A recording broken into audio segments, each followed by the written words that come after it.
Good afternoon.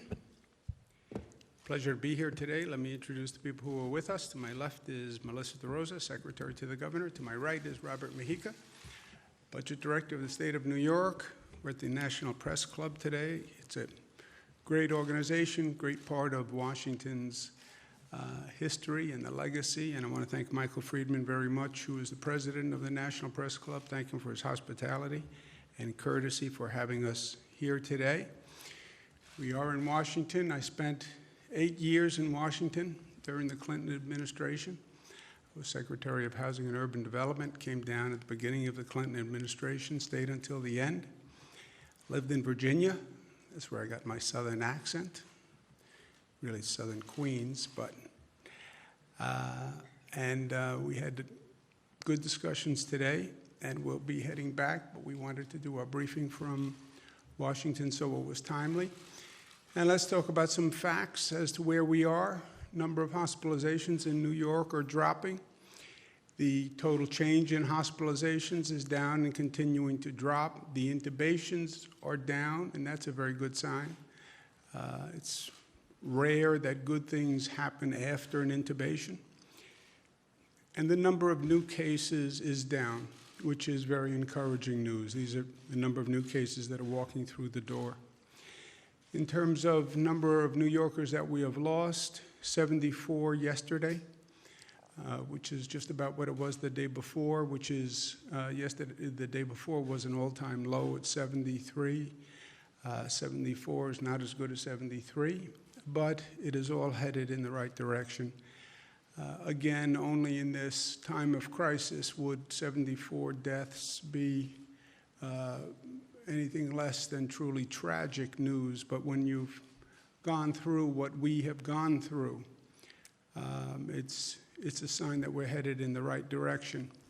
And we are. When you look at the curve in the state of New York, we are down. We're on the other side of the mountain, as we say. And the decline is continuing. That's different than what we're seeing in some other parts of the nation, where you see the curve either going up or just starting to flatten. So we're pleased with the progress that we're making in New York, and we're ready to go to the next phase, open a new chapter. Memorial Day is often a time when society transitions. Memorial Day, normally we're getting ready for the summer, and people are starting to think about summer vacations and summer activity.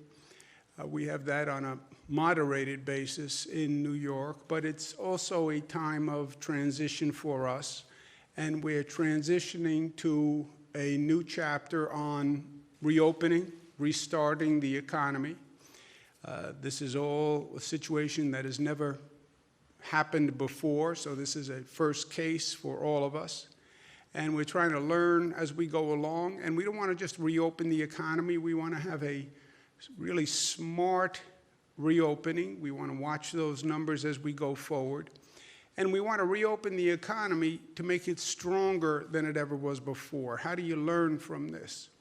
And that's the beginning of the new chapter that we're going to write. We started yesterday by reopening the stock exchange in New York, where the stock exchange was actually had people in the building rather than just electronically. We're doing it on the numbers. Numbers matter. This is not about politics. This is about science, right? We're fighting a virus. The virus is not a Democratic virus. It's not a Republican virus. It's a virus. And viruses respond to science. And science is about facts and about numbers. And that's how we're doing it. We're doing it on the metrics. We're looking at the hospitalization rate. We're looking at the death rate. How many new people are coming in the door into hospitals? How many hospital beds do we have available? How many ICU beds do we have available? Do we have testing in place? And do we have tracing in place? Just take the politics out of it, right? Just do it on the facts and do it on the science. And that's what we're doing in New York. And then you wouldn't reopen everything immediately. You would do it in phases, and you would phase it by the most important businesses, the most essential businesses, that pose the lowest risk first, and that's exactly what we're doing. And we then have several phases for the actual business openings. But we're in Washington, and the parameter is what should states be doing and what should the federal government be doing. I understand that states are responsible for the reopening. That's been the position of the states. It's also been the position of the federal government. So states are doing reopening. States are responsible for testing. States are responsible for tracing. States are responsible for their healthcare system. States are responsible for the enforcement of all the procedures around reopening. But at the same time, the federal government has a role to play, and the federal government has to do its part as we work our way through this crisis. And there cannot be a national recovery if the state and local governments are not funded. That is a fact. Washington is now debating their next bill that would aid in the reopening and the recovery. Prior bills have helped businesses, large businesses, small businesses, hotels, airlines, all sorts of business interests. That's great. But you also have state and local governments, and state governments do things like fund schools and fund hospitals. Do you really want to cut schools now? Do you really want to cut hospitals now? After what we've just gone through, when we're talking about a possible second wave, when we're talking about a fall with possible more cases, do you really think we should starve state governments and cut hospitals? Would that be smart? Do you really want to cut local governments right now? That's cutting police, that's cutting fire. Is now the time to savage essential services? And don't you realize that if you do this, if you cut state and local governments and you cause chaos on the state and local level, how does that help a nation striving to recover economically? The COVID states, the states that bore the brunt of the COVID virus, they're 1/3 of the national GDP. How can you tell 1/3 of the country to go to heck and then think you're going to see an economic rebound? Also, state governments, state economies, local economies, that's what the national economy is made of.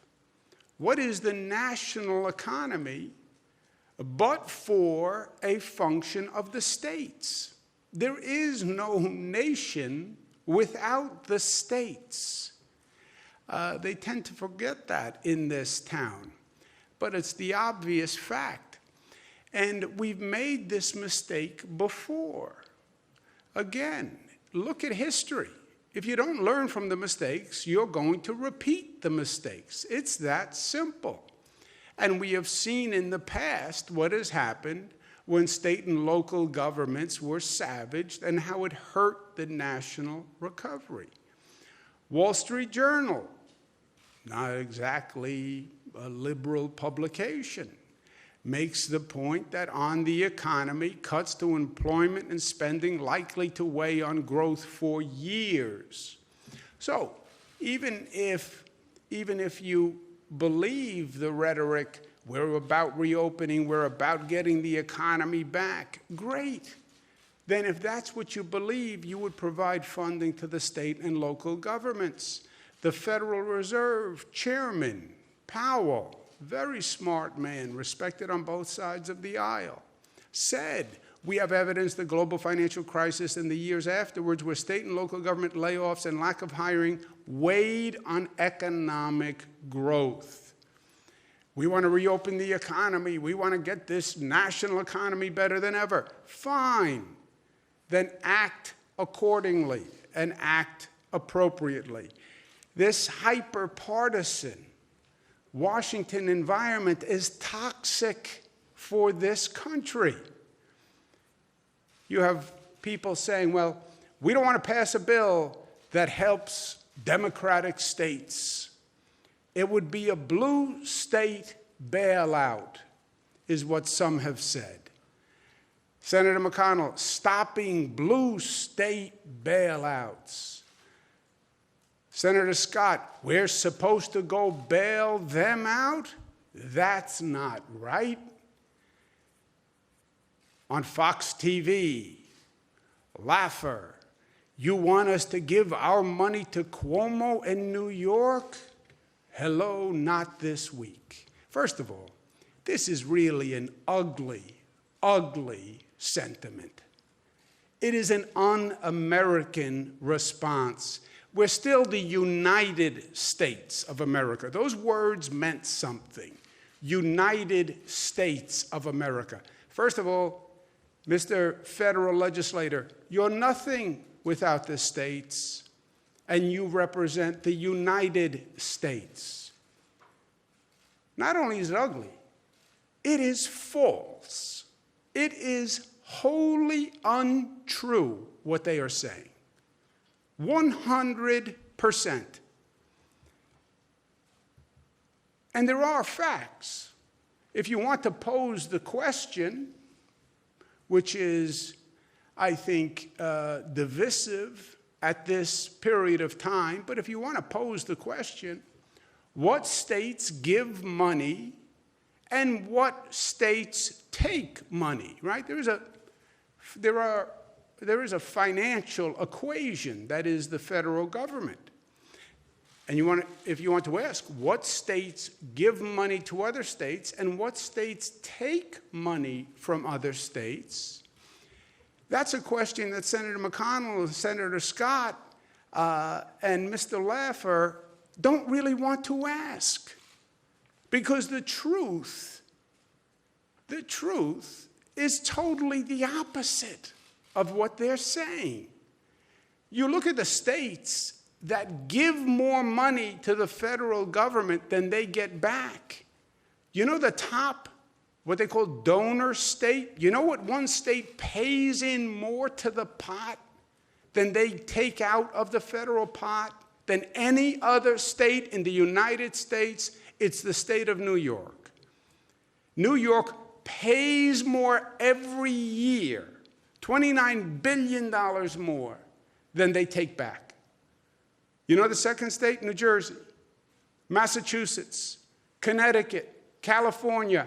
Every year, they contribute more to the federal pot. You know who takes out more than they put in from that pot? You know whose hand goes in deeper and takes out more than they put in? Virginia, Maryland, Kentucky, Alabama, Florida. Those are the facts. Those are the numbers. The great irony is the conservatives want to argue against redistribution of wealth. Why should you take money from the rich and give it to the poor? That's exactly what you are doing. That is exactly what you have done every year. So it's only redistribution unless you wind up getting more money. Then it's fine. Then it's not redistribution. Take from the rich, give to the poor. That's redistribution. Yes, unless you're the poor. Senator McConnell, Senator Scott, because you were the ones who have your hand out. You are the ones who are taking more than others. Redistribution, you're against it, except when the richer states give you more money every year. And then the great hypocrisy. They actually made the redistribution worse. When they passed 3 years ago a provision ending what's called state and local tax deductibility, that didn't level the playing field. What they did was they took the states that were already paying more money into the federal government, the quote-unquote richer states, and they increased the money they were taking from the richer states. They took another $23 billion from California, another $14 billion from New York, New Jersey, Massachusetts, Illinois, Connecticut. The hypocrisy is so insulting because when you start to talk about numbers, there are still facts. And people can still add, and people can still subtract. And they know what they put in, and they know what they take out. And I know it's Washington, D.C., but the truth actually still matters. And Americans are smart, and they find out the truth, even in the fog and the blather of Washington, D.C. So my point to our friends in the Congress, stop abusing New York, stop abusing New Jersey, stop abusing Massachusetts and Illinois and Michigan and Pennsylvania. Stop abusing the states who bore the brunt of the COVID virus through no fault of their own. Why did New York have so many cases? It's nothing about New York. It's because the virus came from Europe and no one in this nation told us. We were told the virus is coming from China. It's coming from China. Look to the West. Yeah, well, they missed it. We were looking to the West. It came from the East.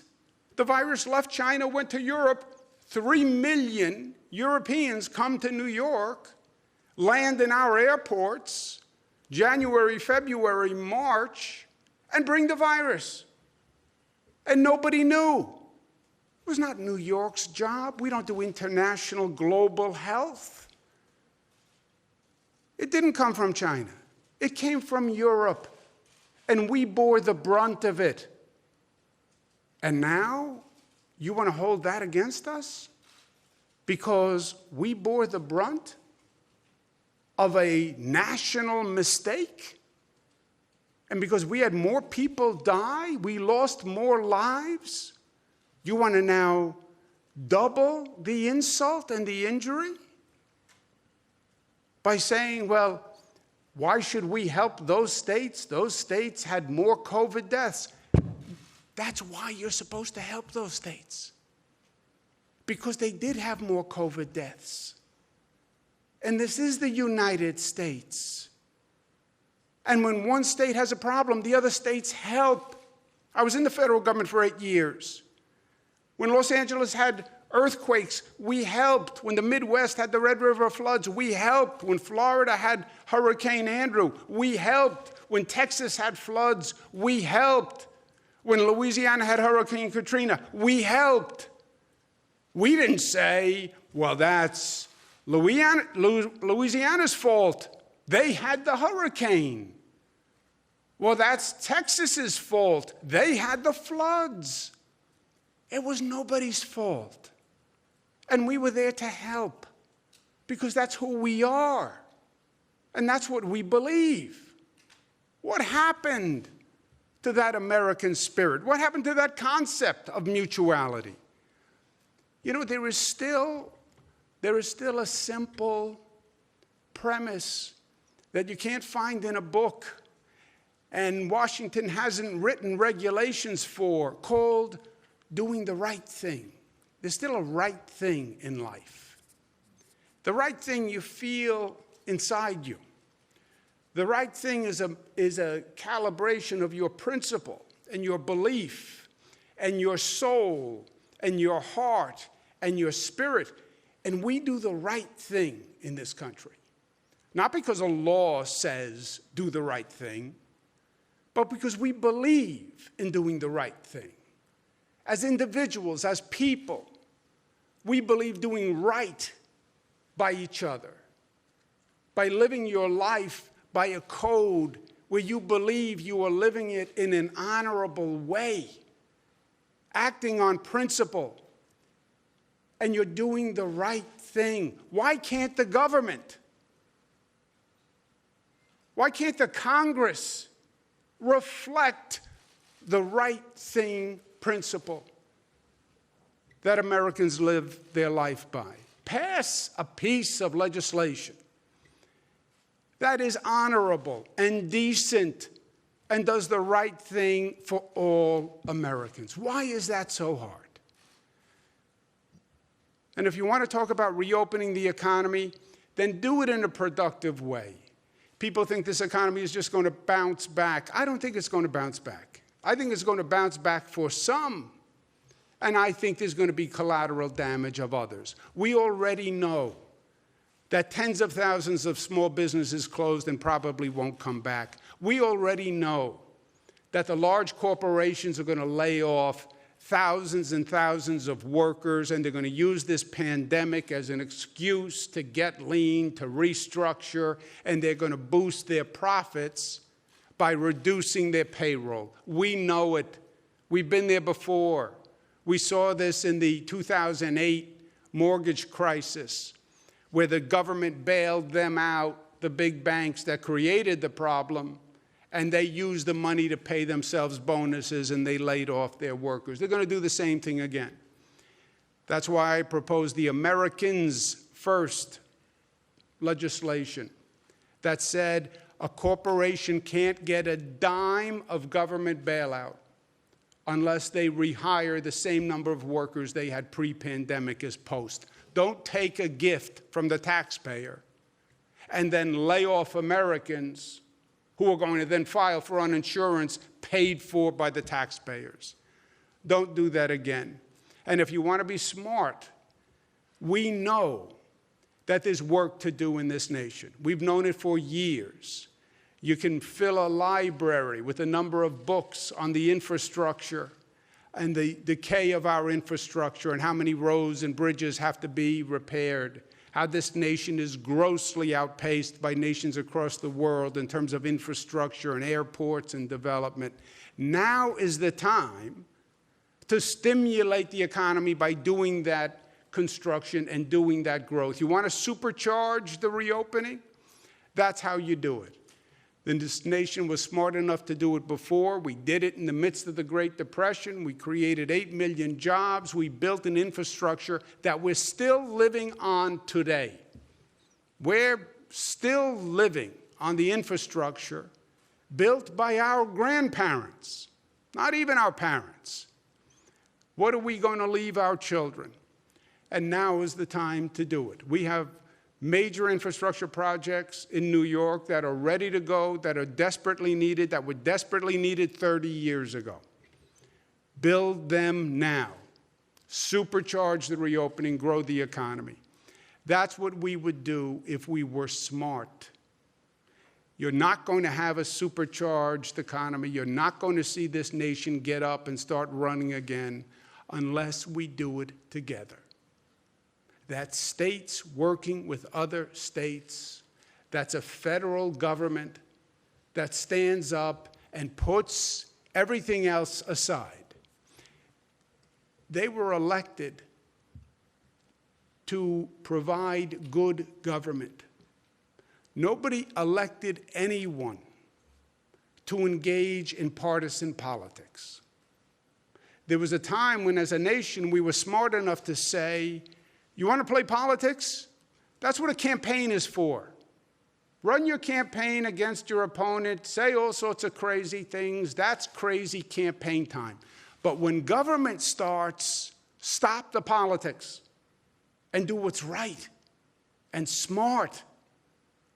Don't play your politics at the expense of the citizens you represent. There is no good government concept anymore.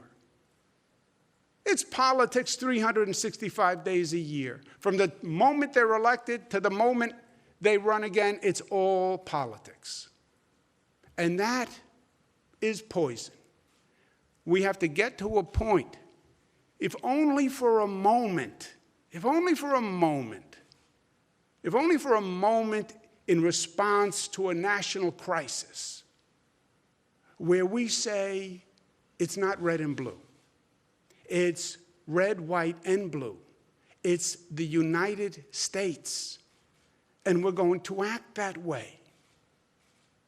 In New York, we say that by saying New York tough, but it's America tough, which is smart. and united and disciplined and loving and loving. That's what makes America, America. Thank you for having me. Any questions? Welcome to Washington. You met with the president, obviously, and I was wondering, you were talking about stopping the politics. There are obviously a lot of political issues between you and the president, in particular the Gateway Project or New Yorkers Untrusted Traveler. I was wondering if you spoke about that and what his reaction was to what you originally classified as politically motivated actions. Yeah, there are political differences between myself and the president. He'll say it. I will say it. I don't even need to say it. You can go do a Google search and you can find 400 nasty tweets about political differences between myself and the president. I said to the president when this started, forget all that. We'll have political differences and there'll be a time to wear our political differences. Not now. This is about getting things done for the country and getting things done for New York. And I have stayed 100 miles away from any political anything all through this. Personally, I went to great lengths to say to the people of my state, I have no political agenda. Personally, I have no political agenda. I'm not running for anything else. I'm not going anywhere. I don't want to go to Washington. There's no personal agenda that you have to worry about and calibrate. Well, is he doing what's right or is he doing what's right for him? Does he have a self-interest? I have no interest. I'm doing nothing. I'm governor of New York. That's all I'm doing. Just to take the politics out of it. I said to the president when this started, put the political stuff aside. Let's just figure out what we have to do, which is a heck of a mandate since nobody's ever done it before, and let's do it. And that's what we've been doing. At the meeting we just had, it was in the same way. It was not about politics. It was not about any of that. It was about how do we supercharge the reopening, especially in New York, which has been hardest hit. How do we take some of these big infrastructure projects that have been sitting around for a long time, which if we were all smarter and better, we would have done 30 years ago, and actually get them up and running because we have to do this work anyway, and because we need the jobs now more than ever. The Cross Harbor tunnels, not to get in the weeds, the Gateway Project is a larger project. It's a $30 billion project, has many different components. The essence of the project are 2 tunnels that go across the Hudson River that carry Amtrak trains, by the way. Federal government owns Amtrak. State has nothing to do with Amtrak. And these Amtrak trains come in through New York and serve the entire Northeast. And the trains go through 2 tunnels. Those 2 tunnels are old, they're dilapidated. If there's a problem in those tunnels, you stop train service to the entire Northeast United States. It would be devastating for the nation because while in Washington we have this fragmented view of the country, either the national economy works or none of it works. You cut out the Northeast, you're cutting your nose to spite your face. So those tunnels have to be replaced. Amtrak, federally owned, has a proposal to build 2 new tunnels, so there's additional capacity. That's a project that New York and New Jersey said we'll pay 50% of, just to be good partners. There's a project called the 2nd Avenue Subway in New York, which goes up 2nd Avenue, hence the 2nd Avenue Subway, and it's pending federal approval, and we could start building on that immediately. There's also a project which is the air train, which goes from LaGuardia Airport, where we're building a new airport, to Manhattan.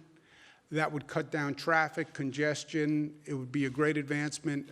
People have been talking about that for 30 years, and it's pending an environmental review by the federal DOT. And I asked if that could be accelerated because we've already done an environmental review, and nobody's more environmentally sensitive than our government. But can we get the bureaucracy to move faster so we can get that project done? And it was a good conversation. You know, the president is from New York, so he has a context for all the things we're talking about. I think the president also acknowledges and realizes that New York, we're very aggressive about getting these projects done and getting them done on time. This is not the typical government project. We actually get these things done. We're building the first new airport at LaGuardia in 25 years in this country. We built the largest infrastructure project in the United States, which was a bridge that went across the Hudson River, now named the Mario Cuomo Bridge. It was the largest infrastructure project in the United States. We got it done on time, on budget. So if he gives us the green light, this is not going to be years of discussion. I have a shovel in the trunk of my car. We'll start this afternoon, right? So it was a good discussion. He understood what we were talking about, understood what we need, and he's going to be thinking about it, talk to his team, and he said we'll talk next week. And trusted travel programs for the Trusted Traveler Program did not come up. Trusted Traveler Program, I believe, was arbitrary by the federal government. I believe it was actually retaliatory by Department of Homeland Security. They want access to our driver's license data to give to ICE for purposes of deportation. We said we wouldn't give it to them. We would give it to the FBI for law enforcement, but not for deportation. And they then turned around and ended this Trusted Traveler Program, which is the exact opposite. These are people who get high-level security clearance, so you don't have to stop at the border check when you come in at an airport. You just show your card. It eases the burden at the airport. It's better for the officials at the airport. And they're people who sit with Homeland Security and give all the documentation and get this special clearance. But they ended that, I believe, in retaliation, and that's nowhere. You want to add something?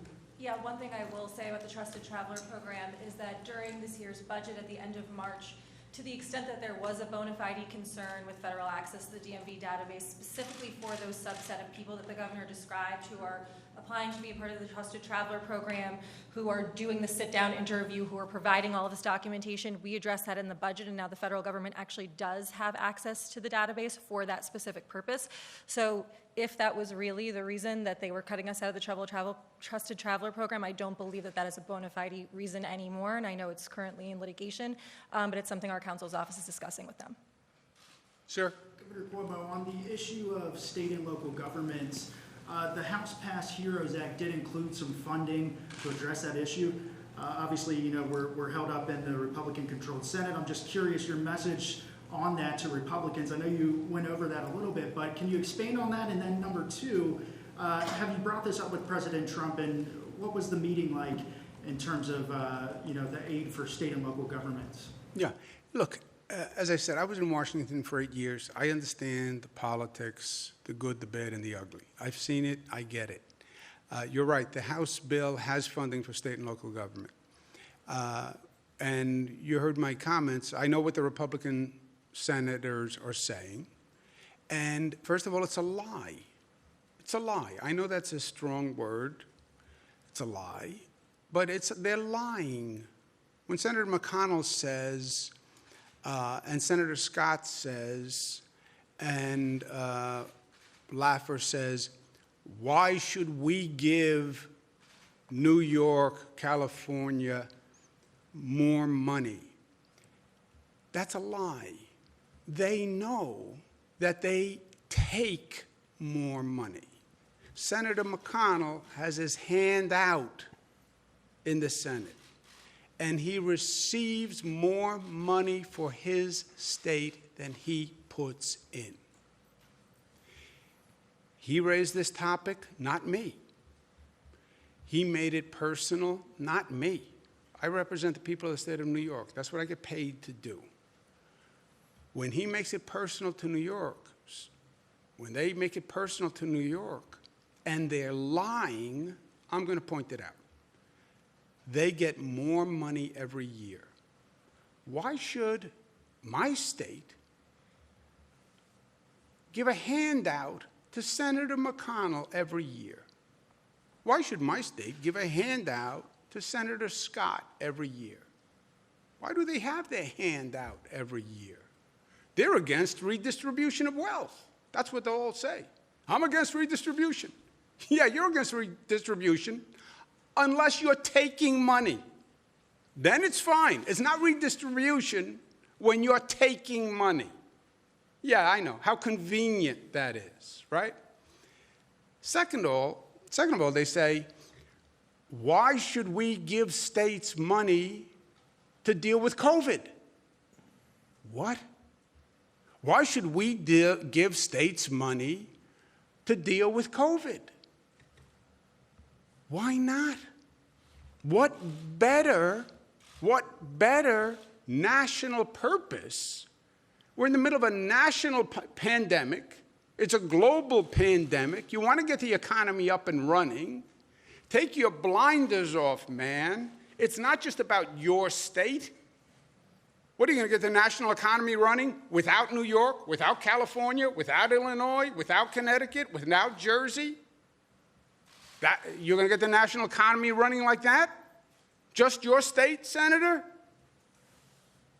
It makes no sense. And then in terms of spirit and principle and doing the right thing, if there was one time when that Congress actually acted like it represented the country, it was in times of an emergency.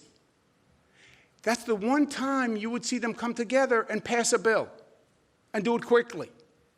It was like, okay, no politics because this is an emergency. It's Hurricane Katrina. No politics. It's flooding in Texas. No politics. It's Midwest floods. Pass an emergency bill. No politics. You're talking about people's lives here. You're talking about states and neighbors who need real help. They lost their homes. No politics. Even now, 100,000 people dead in this nation, you're going to play politics? For the House members, they did pass a bill that has state and local funding and has this repeal of SALT in it. If I am a congressperson from New York, I do not go home unless I have funding for New York State. I do not pass a bill that does not fund New York State and does not repeal SALT. If I'm a congressperson from California, I do not go home to California unless I have funding for California and I repeal SALT. If I'm a congressperson from Massachusetts, I'm not going home and standing up in front of my people who elected me, and I'm running for re-election, by the way, this year. If I'm Congressman Richard Neal from Massachusetts, I'm not standing before my people having passed a bill that didn't help them.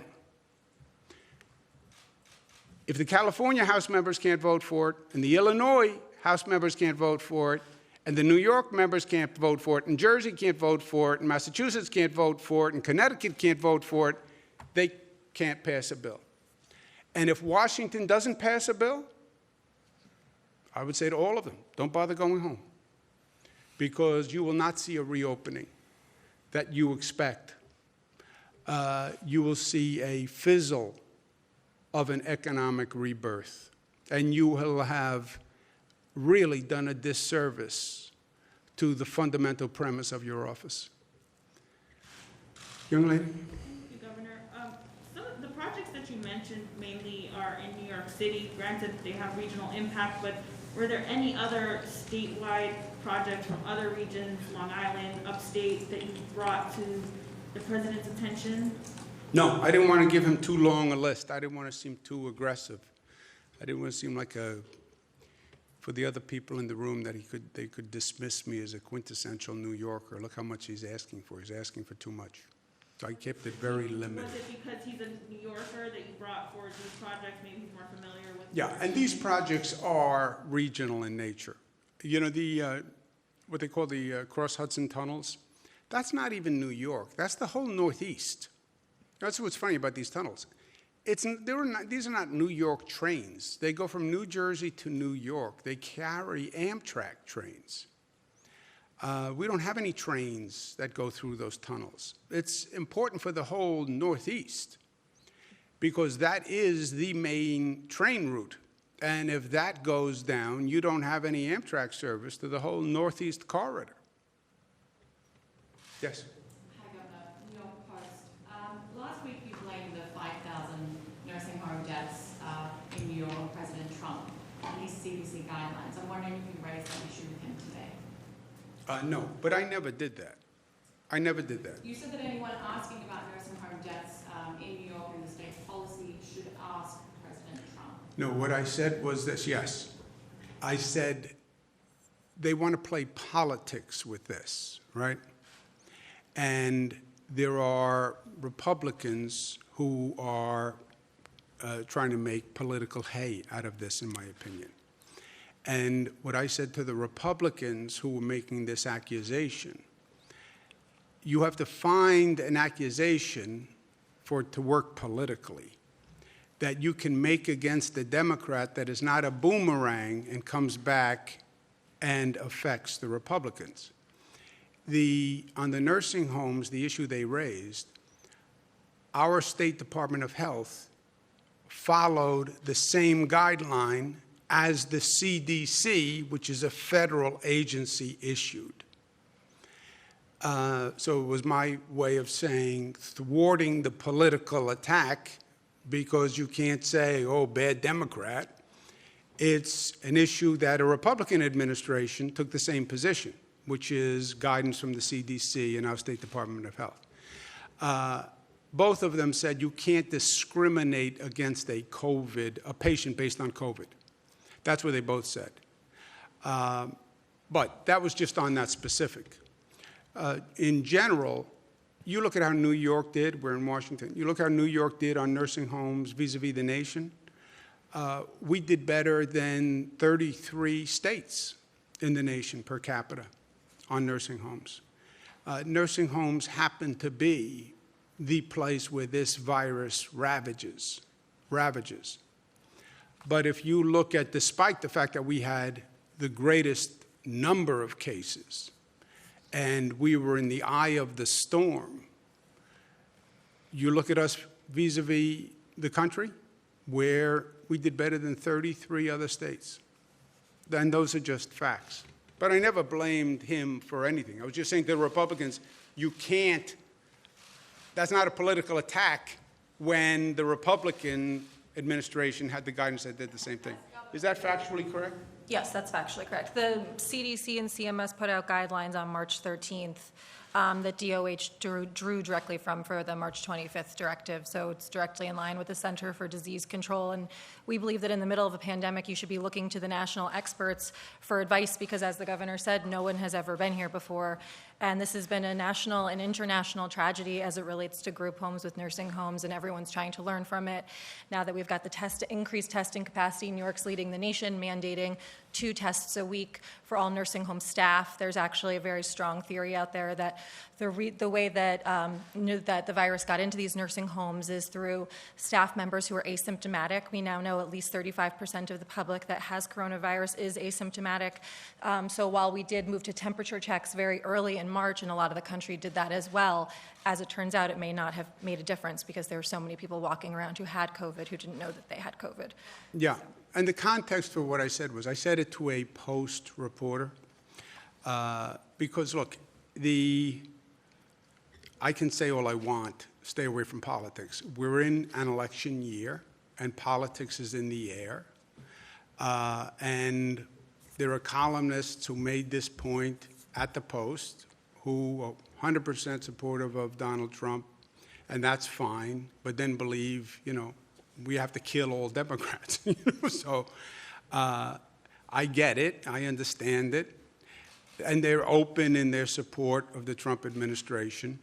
And I guess their attitude is to be pro-Donald Trump. You have to be anti-Democrat, which I don't really understand. Be pro-Donald Trump. As a reporter who's not politically aligned, I just wanted to ask you, though, your government didn't follow CDC guidance on everything. So I'm wondering, as governor, would it have been within your power not to follow the CDC guidelines on putting infected people back into nursing homes? Would that What have been- didn't we follow CDC guidance on? Would it have been in your power? We didn't. There's nothing that we didn't follow CDC guidance on. Every step of the way in every aspect of this, we looked to the experts at the CDC for how to manage this crisis. And I believe that that's what the states should do. You look to the Center of Disease Control. This is non-political. This is not partisan. This is public health. We deferred to our public health experts. They deferred to the national experts.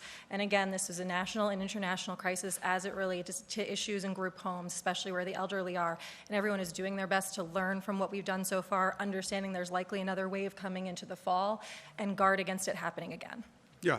No, when you said we haven't followed CDC guidance on other issues, I don't believe you're right. That's why I asked you what other issue? I'm just asking, Governor, if it's in your power to not follow the CDC guidelines on this, if you could have actually stopped putting infected patients back into nursing homes. Would that have been within your power?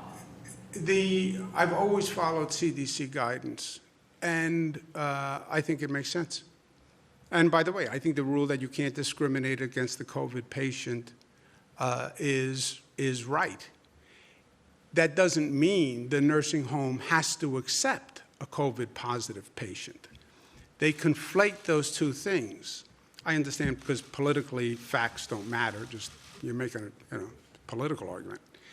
But because you can't discriminate doesn't mean you have to accept. Actually, the law is the opposite. You cannot accept a patient at a nursing home unless you can fully and adequately treat that patient. So you can't accept a COVID patient, COVID-positive patient, unless you can isolate and quarantine and have the staff. Unless you can do all that, you cannot accept that person. And the nursing home, the obligation is on the nursing home to say, I can't take a COVID-positive person.